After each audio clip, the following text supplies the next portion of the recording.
আমার বুঝজ্ঞান হয়েছে থেকে আলহামদুলিল্লাহ, এ দোয়া আমি কখনো ছাড়ি নাই, আল্লাহর ফজলে আমি ঠকিও নাই। অবিবাহিতরা এই আয়াত, এই দোয়া ঠোঁটস্থ করে ফেলবেন, সকাল বিকাল নিয়মিত প্রত্যেক নামাজের পর বিভিন্ন সময় পড়তে থাকবেন অনর্গল। ছেলে হোক আর মেয়ে হোক, জীবন সঙ্গী নিরূপণ করার ক্ষেত্রে নবী করিম সাল্লাল্লাহু আলাইহি সাল্লামের ঐতিহাসিক বক্তব্য রয়েছে, আপনারা অনেকে জেনে থাকবেন। ফাজফার বিজাতিদ দ্বীন, তিনি বলেছেন বিয়ে তো করা হয় সম্পদ দেখে, রূপ লাবণ্য দেখে, বংশমর্যাদা দেখে, এক একটা জিনিস দেখে অনেকে এক একজন বিয়ে করে, কিন্তু ফাজফার বিদাতিদ দ্বীন, তোমরা ধার্মিকতা দেখে বিবাহ করবে। এখন ধার্মিকতার ডেফিনিশন কি, এটা আরেকটা জটিল বিষয়। কারণ আমরা দেখি আজকাল অনেকেই আছেন যে দাড়ি আছে, টুপি আছে, মাশাআল্লাহ পাঞ্জাবি আছে, আবার মাদ্রাসাটা ব্যাকগ্রাউন্ডের, ধার্মিক মনে করে কোনো মেয়ে তার সাথে বিবাহ বন্ধনে আবদ্ধ হয়েছেন, সাংসারিক জীবন দেখা গেল মাশাআল্লাহ, না দুঃখিত, তিনি বিয়ে করেছেন মাশাআল্লাহ দেখে, সাংসারিক জীবনে এসে তিনি নাউজুবিল্লাহ পড়া লাগতেছে।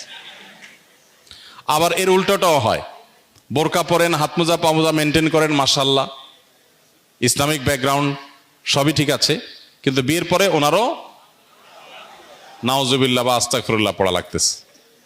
এর কারণ হলো ধার্মিকতা আমরা বেশিরভাগ ক্ষেত্রে পোশাকে খুঁজি। ধার্মিকতা আমরা যতটা পোশাকে খুঁজি, আসলে পোশাকে এতটা ধার্মিকতা নাই। তাহলে ধার্মিকতা কিসে?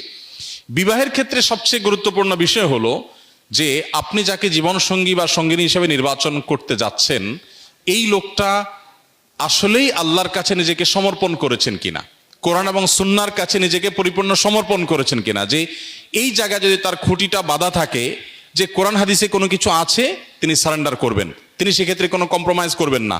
তার যত জেদ থাকুক, যত কষ্ট থাকুক, যত কিছু থাকুক, আল্লাহ এবং তার রাসূলের নির্দেশ পাওয়ার পর তিনি মাথা নত করে ফেলেন।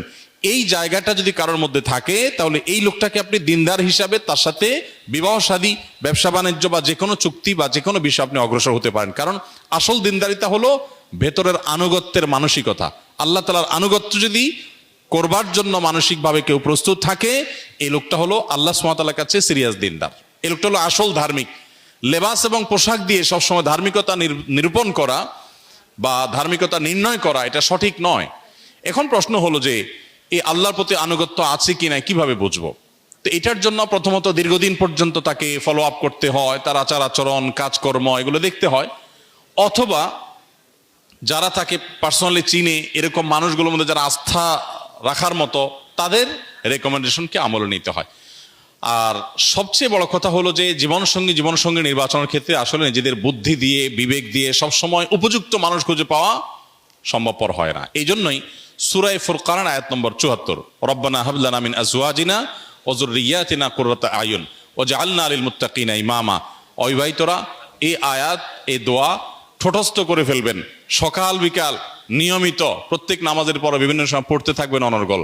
আমার বুঝজ্ঞান হয়েছে থেকে আলহামদুলিল্লাহ, এ দোয়া আমি কখনো ছাড়ি নাই, আল্লাহর ফজলে আমি ঠকিও নাই।